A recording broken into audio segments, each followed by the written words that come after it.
Hello friends, welcome to the class of education. Myself R Chandra. आज हम लेके आए हैं question number 35 S C Verma, chapter number 24। The chapter name is kinetic theory of gases. देखिए इस question में क्या बोलता है। An ideal gas is trapped between a mercury column and the closed end of a narrow vertical tube of uniform base containing the column. Okay, the upper end of the tube is open to the atmosphere. The atmospheric pressure is equal to 76 centimeter of the mercury. The length of the mercury column and the trapped air column are 20 centimeter and 43 centimeter respectively. What will be the length of the air column when the tube is tilted slowly in a vertical plane through an angle of 60 degree? Assume the temperature to remain constant. इस question में हमारे पास ये बताया गया है कि भाई एक मेरे पास एक हमारे पास एक ट्यूब है। ये एक ट्यूब है। इस ट्यूब का जो अपर एंड है वो ओपन है, ये ओपन है, ठीक है। और इस ट्यूब में यहां पर एक मरकरी कॉलम है, ये एक मरकरी कॉलम यहां पर है। ओके, नाउ एक कंडीशन ये है। द सेकंड कंडीशन क्या है, इसी ट्यूब को हमने टिल्ट कर दिया, इसी ट्यूब को हमने टिल्ट कर दिया इस डायरेक्शन में। ओके, ये टिल्ट हो गई, तो अब ये मरकरी कॉलम यहां पर आ गया। यहां तक क्वेश्चन आपको समझ में आ गया होगा। नाउ ये बोलते हैं कि अब जब इसको टिल्ट करते हैं, what will be the length of the air column. अभी जो पहले हमारे पास ये मरकरी का जो लेंथ था that is 20 centimetre. How much? 20 centimetre. और जो एयर ट्रैप था, जो ये नीचे जो एयर है, इसका जो हमारे पास लेंथ था that is 43 centimetre. How much? This is 43 centimetre. Now अब हमें क्वेश्चन ये है, जब इसको यहां से हमने स्लोली 60 डिग्री हमने रोटेट कर दिया, कितना? 60 डिग्री रोटेट कर दिया, तो मेरे को पूछा जाता है कि अगर ये लेंथ 43 है तो मेरे को बताइए यहां से लेके जो ये लेंथ है, ये लेंथ कितना होगा, ये लेंथ मेरे को बताइए। ठीक है, तो हमें ये लेंथ फाइंड आउट करनी है। क्लियर? नाउ इस कंडीशन में हमें समझना पड़ेगा, ये जो मरकरी कॉलम है इसका जो ये तो 20 सेंटीमीटर ही रहेगा mercury column, this is 20 centimetre. तो नाउ अब इस क्वेश्चन में हम थोड़ा सा आगे बढ़ते हैं। ठीक है, तो मैं इसको थोड़ा सा स्पेस बढ़ा देता हूँ। राइट, क्वेश्चन हमारे पास ये है। अब आप सोचिए इस क्वेश्चन को हम लोग कैसे करेंगे। देखिए पहली कंडीशन, हम इनिशियल कंडीशन अगर हम लेना चाहें, इनिशियल कंडीशन में क्या था, ये था मेरा मेरा मरकरी कॉलम था। Okay, this is my mercury column. Now I am taking this example first, पहला। ठीक है, तो देखो प्रेशर में भी हम लोगों ने फ्री बॉडी डायग्राम फोर्स के बनाए होंगे, ऐसी सिमिलरली प्रेशर के भी फोर्स डायग्राम बनते हैं। ठीक है, बिकॉज हम जानते हैं pressure is equal to force upon area. अगर हम एरिया से मल्टीप्लाई करते हैं रहेगा तो फोर्स ही, राइट। तो सिमिलरली अब यहां पर इस कंडीशन को अगर हम बात करते हैं, अगर मैं थोड़ा यहां पर आपको बताऊं, ये इनिशियल कंडीशन की हम बात कर रहे हैं। इनिशियल कंडीशन ध्यान से देखिएगा। ठीक है, इनिशियल कंडीशन में इस मरकरी कॉलम में, ये मरकरी कॉलम जो है, ठीक है, ये मरकरी कॉलम, इसमें इस ट्यूब में, ये ट्यूब को थोड़ा सा मैं आगे बढ़ा देता हूँ, ट्यूब बना देता हूँ। तो आप देखिए इसको हम पूरा एक ट्यूब बना देते हैं। ठीक है, थोड़ा सा बड़ा बना देते हैं इसको। ये हमारे पास ये ट्यूब है। ओके, नाउ इस ट्यूब में अगर मैं ट्यूब को थोड़ा सा अच्छे से फिगर बना लूँ, आप देखो जरा इसको। अब देखो यहां पर जो प्रेशर लग रहा है दिस इज एटमॉस्फेरिक प्रेशर। कौन सा प्रेशर लग रहा है? यहां पर एटमॉस्फेरिक प्रेशर लग रहा है, एटमॉस्फेयर का प्रेशर लग रहा है। ओके, नाउ और ये मरकरी कॉलम भी एक प्रेशर लगा रहा है। इसका height, let us suppose the height, अभी सपोज क्या करना, हाइट हमें 20 सेंटीमीटर दे रखी, लेकिन मैं फिगर नहीं ले रहा हूं, अभी मैं इसको एच हाइट बोल देता हूं। ठीक है, बाद में कभी भी अगर आप ऐसे न्यूमेरिकल करते हैं तो फिगर जो है वो बाद में रखिएगा। तो अब ये एच कॉलम का मरकरी, ये प्रेशर कितना लगाएगा नीचे? रो जी एच। ठीक है, अब अगर ये मरकरी कॉलम यहां पर इक्विलिब्रियम कंडीशन में है तो इसका मतलब नीचे से भी कोई प्रेशर लग रहा होगा, और this pressure let us suppose P1। तो अगर इसको अब मैं यहां पर बोलूं, इस मरकरी यहां पे एक P एटमॉस्फेयर नीचे की तरफ लग रहा है, एक रो जी एच मरकरी कॉलम ने लगाया, और इन दोनों फोर्स प्रेशर को बैलेंस किसने किया? P1 ने। क्लियर? तो इनिशियल कंडीशन में हमारे पास एक आता है P1 इज इक्वल टू, मैं बोल सकता हूं P atmospheric pressure plus rho ji H, this is initial condition. ठीक है, दिस इज इक्वेशन नंबर 1। यहां तक आपको कोई तकलीफ नहीं होगी। नाउ अब क्या किया गया, इसको हमने इसको टिल्ट कर दिया बाय 60 डिग्री। कितना टिल्ट कर दिया वर्टिकल से? 60 डिग्री। क्लियर? तो ये जो मरकरी कॉलम है, मरकरी कॉलम जो है, ये जो मरकरी कॉलम का जो लेंथ है वो जो एच था वो एच ही रहेगा। क्लियर? नाउ अभी यहां से बाहर से कौन सा प्रेशर लग रहा है? एक तो एटमॉस्फेरिक प्रेशर लग रहा है। ठीक है, ये कौन सा प्रेशर लग रहा है? एटमॉस्फेरिक प्रेशर लग रहा है। देखो इसको थोड़ा सा हम इरेज कर देते हैं। देखिए, ठीक है, ये जो प्रेशर लग रहा है बाहर से, ये लग रहा है एटमॉस्फेरिक प्रेशर।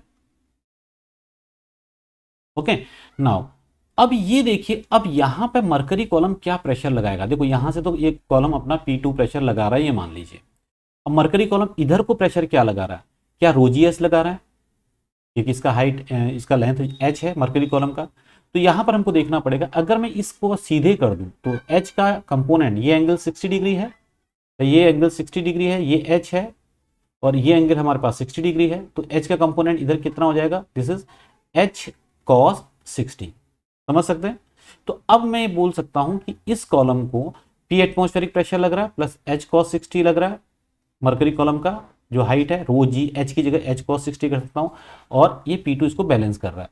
इट मीन्स यहां पे इसको मैं दूसरे अल्टरनेटिव मेथड से भी आपको बताऊंगा, पहले आप इसको समझिए। तो यहां पर मेरे पास जो ये प्रेशर यहां पर लग रहा है, रो जी एच की जगह पे क्या लगेगा? h cos 60। क्लियर? तो मेरे पास P2 जो बन जाएगा, P2 is equal to P atmospheric pressure plus rho into g into h cos 60।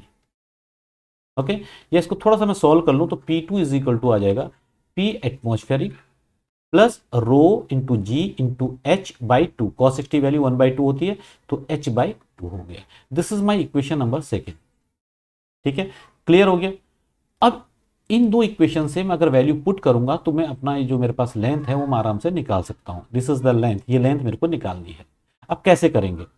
देखिए, अब मैं अगर यहां पर ज्यादा कैलकुलेशन ना करके मैं पहले आपको बता दूं कि भाई पी एटमॉस्फेरिक प्रेशर हमें कितना दिया है? 76 सेंटीमीटर ऑफ एच जी, ये दे रखा, यानी कि 76 सेंटीमीटर ये लेंथ हो गया मरकरी कॉलम का, इसका रो, ओके, इंटू जी, रो जी एच ये हो गया एटमॉस्फेरिक प्रेशर 76 सेंटीमीटर रो जी एच। क्लियर? रो जी एच ये हो गया। ठीक है, नाउ उसके बाद हमको एच की वैल्यू क्या दी गई, दी है यहाँ पर? ये तो एटमॉस्फेरिक प्रेशर है। मरकरी कॉलम का जो लेंथ है दैट इज हमारे पास कितना था? 20 सेंटीमीटर। तो यार एच इक्वल टू कितना दे रखा है हमको? 20 सेंटीमीटर। ओके, और हमारे पास क्या दे रखा है? रो और जी। अब देखो, अब हम बात करेंगे यहाँ पे, ठीक है ना, पी, अब ये वैल्यू हम लोग पुट करने जा रहे हैं। तो अब हम फर्स्ट इक्वेशन की अगर बात करें, पहले हम बात करेंगे P1 की बात। तो इसी से हम P1 निकालेंगे, तो P1 इज इक्वल टू मेरे पास क्या आ जाएगा? 76 रो जी प्लस रो जी एच, बाद में वैल्यू पुट कर देंगे, ठीक है, लास्ट में कर देंगे। सिमिलरली मेरे पास P2 क्या निकलेगा? 76 rho G plus rho G into H by 2। हो गया? क्लियर हो गया? ये दो इक्वेशन आपको समझ में आ गई। अभी मैंने एच की वैल्यू पुट नहीं की है, अब हम पुट करेंगे, लास्ट में करेंगे। वैल्यू स्टार्टिंग में जितना कम से कम हो उतना का आप रखो, लास्ट में वैल्यू पुट करो। ठीक है, नाउ अब हम लोग क्या बात करेंगे भाई? ये इनिशियल कंडीशन थी जब प्रेशर P1 था, ये एयर ट्रैप है, यहां पर एयर है, ठीक है, और ये फाइनल जब एयर यहां पर जो एयर ट्रैप का जो प्रेशर P2 है। इतना समझ में आ गया भाई? जो एयर यहां पर है, एयर तो कम नहीं हुई, एयर तो वही है, ठीक है। तो अब यहां पर एक कंडीशन इन्होंने ये भी रखी कि भाई यहां पे अगर मैं बात करता हूं यहां पर टेम्परेचर यहां पर कांस्टेंट रहेगा, ठीक है। नाउ अब हम इसको आगे चलते हैं, इसी क्वेश्चन में थोड़ा सा देखिए। अब अगर मैं ये फर्स्ट इसकी बात करूं तो यहां पर वॉल्यूम कितना होगा? अगर मैं इसमें बात करूं तो वॉल्यूम कितना होगा भाई? वॉल्यूम को आपको देखना है। इसमें अगर मैं वॉल्यूम की बात करता हूं, let us suppose here volume is V1, here volume is V2। तो अगर मैं V1 की बात करूं, वॉल्यूम V1 की अगर बात करता हूं, यहां पर कितना होगा? ये लेंथ मेरे को ऑलरेडी 43 दिया हुआ है। कितना दिया है? 43। Let us suppose the cross section area of this tube is A, तो वॉल्यूम कितना हो जाएगा? 43 इंटू ए, कितना हो जाएगा? 43A। ये इसका वॉल्यूम हो गया। सिमिलरली यहां पर अगर मैं वॉल्यूम निकालता हूं, इसका वॉल्यूम V2 वॉल्यूम कितना हो जाएगा? दिस इज अब यहाँ पर लेंथ तो मेरे को L दे रखी है, L cross sectional area A, L into A, ये मेरे पास V2 हो गया। ठीक है, नाउ अगर मैं यहाँ पर ये दोनों कंडीशंस को मैं देखता हूँ, दिस इज इनिशियल कंडीशन, मैं थोड़ा कलर चेंज करता हूँ इसका, this is initial condition, okay, this is initial condition and this is final condition. Okay, अब इन दोनों में मैं यहाँ पर टेम्परेचर कांस्टेंट है, तो it means PV is equal to constant, तो मैं इसको बोल सकता हूँ P1 V1 is equal to P2 V2। Clear, P1 V1 equal to P2 V2। अब P1 कितना है, अब देखिए 76 रो जी प्लस रो जी एच, ये P1 हो गया। V1 कितना है 43 ए क्या है, area of cross section. P2 कितना हो गया 76 rho G plus rho ji H by 2, ये तो हो गया P2। और वॉल्यूम कितना हो गया, लेंथ हमने L मानी, क्रॉस सेक्शन एरिया A हो गया। यहां तक क्लियर हो गया। अब A ने A को कैंसिल कर दिया, ठीक है, यहां से रो जी को आप कॉमन निकाल लीजिए और यहां से रो जी को कॉमन निकाल लो। देखो अभी वैल्यू पुट नहीं की ना, तो रो जी को कॉमन निकाल, रो जी कैंसिल आउट हो जाएगा। तो अब मैं इसी केस को अगर थोड़ा सा और आगे हम बढ़ाते हैं, तो ये मेरे पास कंडीशन आती है, यहाँ पे रो जी बाहर निकाला, तो यानी कि रो जी मेरे पास बाहर निकल गया साहब। ये कितना आ गया 76 प्लस एच, लेफ्ट साइड में एच बचा और 43 बाहर बचा, और राइट साइड में क्या हुआ, रो जी बाहर निकला, रो जी बाहर निकला, अंदर क्या बचा 76 प्लस एच बाई 2 इंटू यहां 43, यहां पर एल। ठीक है, रोजी ने रोजी को कैंसिल कर दिया, तो मेरे पास अंदर बचा 76 प्लस एच इंटू 43, यहां 76 plus H by 2 into L. तो 76 प्लस एच कितना है, मरकरी कॉलम का 20 सेंटीमीटर, हाउ मच, वो 20 सेंटीमीटर मेरे को दिया हुआ है। तो मैं यहां पर लिख सकता हूं this is equal to 76 plus 20 multiply by 43 equal to 76 plus h की वैल्यू रख दो 20 बाई 2, कितना हो जाएगा 10 इंटू एल। क्लियर, इतना समझ में आ गया। तो अब हम आगे चलते हैं, इसमें थोड़ा सा नीचे चलेंगे।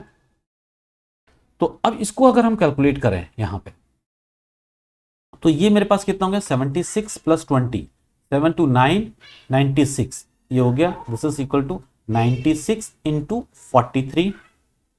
अब यहां से मेरे पास कितना आ जाएगा 76 प्लस 10, ये कितना हो गया 86, क्लियर, इंटू एल। क्लियर हो गया। तो यहां से मैं एल निकाल सकता हूं, एल इज इक्वल टू मेरे पास हो गया 96 इंटू 43 डिवाइडेड बाय कितना हो जाएगा 86। अब इसको तुम सॉल्व करोगे तो ये मेरे पास निकल आएगा ये वैल्यू मेरे पास आ जाएगी, दिस इज 48 सेंटीमीटर। तो समझ में आया आपके। अब इस क्वेश्चन में बच्चे लोग बोलते हैं कि सर ये मेरे को यहाँ पे मरकरी कॉलम वाला, मैंने बोला ना मैं इसमें आपको एक मेथड और बताऊंगा, मरकरी कॉलम वाला यहाँ पर इसी चीज को मेरे को डिटेल में डिस्कस करना है आपको। मैंने अभी जो प्रेशर फोर्स अपॉन एरिया आपको बोला, तो ये आपको समझ में आ गया होगा, बट इसमें मैं चाहता हूँ कि आपको थोड़ा सा इसमें और मैं इसको क्लियर करूँ। देखो इसी क्वेश्चन में आगे चलते हैं हम लोग। देखो मैं सिंपल सा क्या चीज था, मैंने आपको क्या बताया थोड़ी देर पहले, अगर मैं आपको यहाँ पर बताऊं, देखो मैंने आपको क्या बताया, जब स्टार्टिंग में जो था ये तो हो गया, क्वेश्चन का आंसर हो चुका है, मैं आपको थोड़ा अल्टरनेट मेथड बताता हूँ। यहाँ पर जब मेरे पास ये मरकरी कॉलम ऐसे था, ठीक है, तो मरकरी कॉलम नीचे ये भाई रोजी एच किधर से आता है भाई, लास्ट में हमारे पास यहाँ से एक प्रेशर मेरे पास P1 था, शुरू में एटमॉस्फेरिक प्रेशर था, ठीक है, और इनिशियल कंडीशन की मैं बात कर रहा हूँ। मरकरी कॉलम इसका डेंसिटी मेरे पास रो है, वॉल्यूम अगर मैं मल्टीप्लाई करूं तो वॉल्यूम कितना होगा, हाइट इसकी h है, ठीक है, और क्रॉस सेक्शन एरिया यहां पर a है। ये मेरे पास h इंटू ये क्या हो गया, मरकरी का वॉल्यूम हो गया, ये मरकरी का क्या हो गया वॉल्यूम, और ये क्या हो गया डेंसिटी। तो अगर इन दोनों को मल्टीप्लाई करूं तो मास ऑफ मरकरी कॉलम आ गया, मास ऑफ मरकरी कॉलम आ गया, ठीक है। अगर मैं फोर्स डायरेक्शन में बोलूं mg नीचे, इसको g से मल्टीप्लाई करो तो mg नीचे लगा नहीं लगा।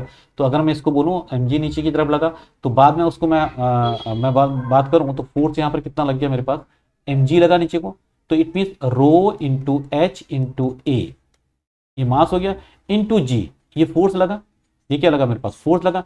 इसी फोर्स को अगर मैं प्रेशर में कन्वर्ट करता हूं तो एरिया से डिवाइड, प्रेशर इक्वल टू क्या होता है, फोर्स अपॉन एरिया। समझ लो फोर्स कितना हो गया मेरे पास, रो इंटू एच इंटू ए इंटू जी अपॉन एरिया। एरिया ने एरिया को कैंसिल आउट कर दिया तो रो जी एच आ गया, ठीक है ना। तो नाउ अब यहां पर क्वेश्चन मेरे पास ये है, तो ठीक है इस कंडीशन में तो मेरे को कोई तकलीफ नहीं है, रो जी एच कर दिया और नीचे इसने इसको बैलेंस कर लिया। लेकिन जब इसको टिल्ट किया है तब आप ये देखेंगे ये जो मास है, ये जो मास है, अगर मैं बोलता हूं कि भाई टिल्ट किया था कितना, ये ऊपर से कितना था 60 डिग्री, ठीक है। तो अगर ऊपर से 60 डिग्री है तो यहां नीचे से इसका कितना होगा, दैट इज 30 डिग्री। ये कितना होगा 30 डिग्री होगा। तो अब कुछ कुछ मेरे पास इस टाइप का क्वेश्चन बन गया, अगर आपने मैकेनिक्स में किया होगा। ये एक ब्लॉक है जिसका कि मास mg नीचे की तरफ लग रहा है, ये अगर एंगल मेरे पास 60 है तो ये एंगल कितना हो जाएगा 30, ठीक है। तो ये एंगल कितना हो जाएगा, ये इसका नॉर्मल हो गया, यहां पर कितना हो गया इसका कंपोनेंट mg cos 30 हो गया, mg cos 30, और यहां पर कितना mg sin 30 या sin 30 बोल दो, या mg का इधर कंपोनेंट आप दूसरा ले लीजिए, ये हो गया mg sin 30 हो गया। तो अब आप लगाइए, देख एक तो एटमॉस्फेयर फोर्स लगा रहा है यहां पर, एक यहां से, अब इस ट्यूब में क्या था, एक यहां पर एटमॉस्फेयर फोर्स लगा रहा था, पी एटमॉस्फेयर ये प्रेशर लगा रहा था, दूसरा ये जो इसका कंपोनेंट कौन सा आता था mg sin 30 की वैल्यू और cos 60 की वैल्यू सेम ही है 1/2, क्लियर। और एक प्रेशर मेरे पास यहां से P2 लग रहा था। तो अब आपको समझ में आ गया होगा कि मैं इसको फोर्स डायग्राम से भी इस क्वेश्चन को कर सकता हूं। तो अगर आप देखें mg कितना है मेरे पास भाई, इस मरकरी कॉलम का अगर मैं mg बोलूं, मास कितना था मेरे पास, दिस इज मास, ठीक है ना जी। अब मैं प्रेशर में निकालूंगा एरिया से डिवाइड कर दूंगा, it mean rho ji h का, रो जी एच साइन 30 बोल सकता हूं मैं इसको। तो यहां से मेरे पास पी एटमॉस्फेयर लगा, ये कितना रो जी एच साइन 30 की वैल्यू क्या 1/2। तो अब आप लगा सकते हैं, तो P2 इज इक्वल टू आप बोल सकते हैं पी एटमॉस्फेयर प्लस रो जी एच साइन 30 की वैल्यू 1/2, सेम चीज आई। तो आपको ही देख, अगर आपको थोड़ा बहुत फोर्स का नॉलेज शुरू में आपने मैकेनिक्स में किया है तो आप तो इस मेथड से भी इस क्वेश्चन को कर सकते हैं। तो जिनको ये ऊपर वाले मेथड में ये है कि सर ने ये एच हमने cos 60 कैसे ले लिया, तो उसको आप डिटेल में, मैंने जो अल्टरनेट मेथड आपको ये बताया है, तो आप इससे भी इसको सॉल्व कर सकते हैं। तो आई थिंक ये क्वेश्चन अभी आपको क्लियर हो गया, this is one of the best question, और एस सी वर्मा का जो कि काइनेटिक थ्योरी ऑफ गैसेस का है। आई थिंक क्लियर आप सब लोगों को हो गया होगा। आप देखिएगा इसको फोर्स डायग्राम से भी आप इसको करने की कोशिश कीजिएगा इस क्वेश्चन को, राइट।